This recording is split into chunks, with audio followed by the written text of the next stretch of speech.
विभाग, ऊर्जा, ग्रामीण विकास अपने पास रखना चाहती है।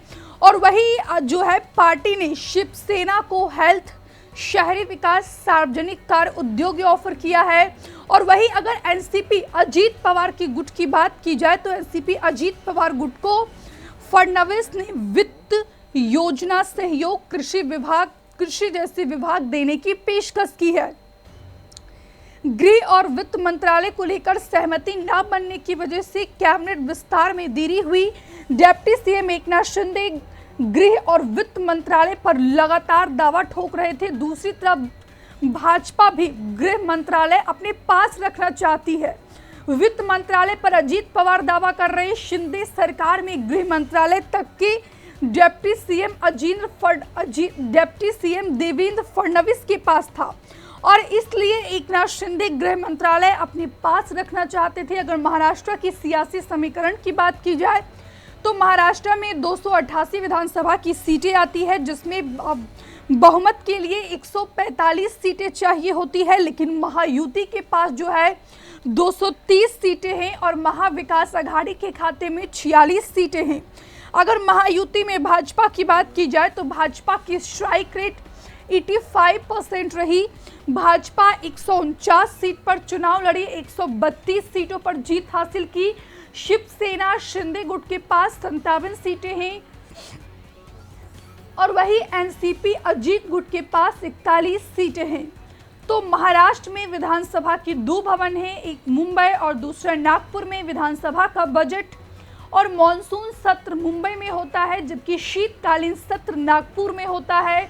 विधानसभा का शीतकालीन सत्र 16 दिसंबर से नागपुर में होना है और इसी वजह से शपथ ग्रहण समारोह मुंबई के बजाय नागपुर में हो रहा है।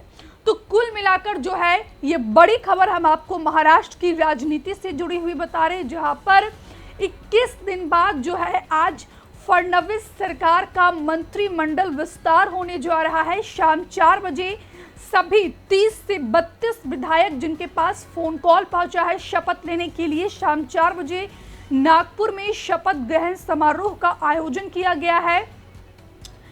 और यहाँ पर बात की जाए तो सबसे बड़ी बात यह है कि अगर भाजपा के गुट की बात की जाए तो इसमें 20 से 21 विधायक हैं जो मंत्री पद की शपथ ले सकते हैं। वही शिवसेना यानी कि शिंदे गुट की बात की जाए तो 11 से 12 ऐसे विधायक हैं जो मंत्री पद की शपथ ले सकते हैं और अजीत पवार के गुट की बात की जाए तो 909 से 10 ऐसे विधायक हैं जो मंत्री पद की शपथ ले सकते हैं। ऐसे में सवाल ये उठ रहा है कि जिस तरीके से गृह मंत्रालय को लेकर महायुति में जो सियासी खींचातानी चल रही थी, क्या उस पे पूर्ण विराम हो गया है? क्योंकि भाजपा लगातार क्लियर करती आ रही है कि किसी भी कीमत पर बीजेपी यानी कि भारतीय जनता पार्टी गृह मंत्रालय अपने सहयोगियों को नहीं देना चाहती है और उसी को लेकर जो है एकनाथ शिंदे का गुट लगातार दावा ठोकता आ रहा है। आपको याद होगा कि जब एकनाथ शिंदे मुख्यमंत्री थे उस समय गृह मंत्रालय के पद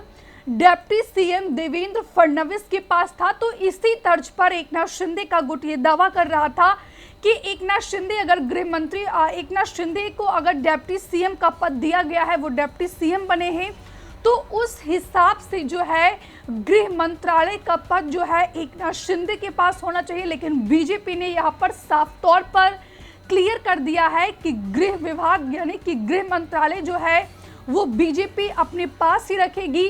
और वित्त मंत्रालय की बात की जाए तो वित्त मंत्रालय जो है एनसीपी यानी कि अजीत पवार गुट को ऑफर किया गया है। 21 दिन बाद जो है आज फडणवीस सरकार का मंत्रिमंडल विस्तार होने जा रहा है, जिसमें भाजपा से, शिवसेना शिंदे गुट से, एनसीपी अजीत पवार गुट से ऐसे कई दिग्गज नेता हैं जो आज मंत्री पद की शपथ लेंगे।